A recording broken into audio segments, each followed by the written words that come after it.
नमस्कार मंडळी, स्वागत आहे तुमचं माझ्या चॅनलमध्ये। तर आज मी माझ्या बाळाला पोह्याची खीर करणार आहे। ही खीर खूपच पौष्टिक आहे आणि बाळाच्या वजनवाढीसाठी पण खूप फायदेशीर आहे। तर ही खीर मी तुम्हाला दाखवते कशी बनवता येते, तर तुम्ही चला लगेच बघून घ्या कशी बनवण्यासाठी। आपल्याला पोहे घ्यायचे आहेत, एक खजूर घ्यायचा आहे, 3 बदाम घ्यायचे आहेत आणि 2 काजू घ्यायचे आहेत। तर हे आपण नीट व्यवस्थित धुवून घ्यायचं आहे आणि भिजत ठेवायचं आहे 5 मिनिटांसाठी। इथे मी खजूरची बी काढून घेत आहे।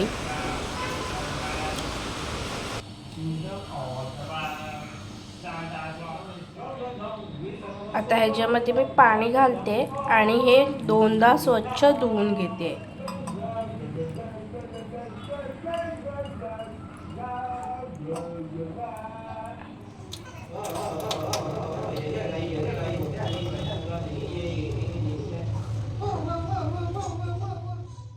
पोहे इथे स्वच्छ धुवून घेतले आहेत, 2 वेळा मस्त धुवून झाले आहेत। आता हे आपण मिक्सरमधून बारीक ह्याची प्युरी करून घेऊया।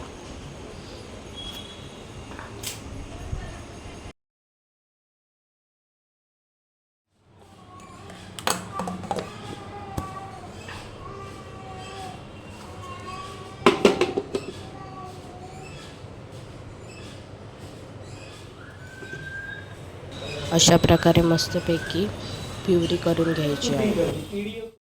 पाणी आपण बॉईल करायला ठेवलं आहे। पाण्याच्या ऐवजी तुम्ही रॉ मिल्कचा पण यूज करू शकता, पण तुमचा बेबी 1 इयर प्लस पाहिजे त्यासाठी। उकळी आली आहे। आता हे जे आपण केलं आहे खीर ती आपण ओतायची आहे।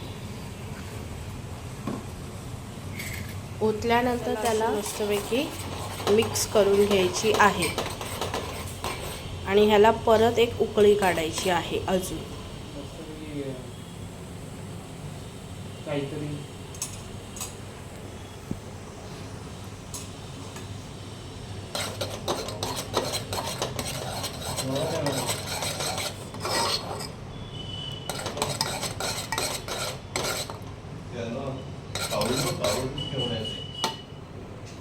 आता आपली ही खीर रेडी आहे। आपण सर्व करूया गरम गरम। बघा खीर रेडी आहे।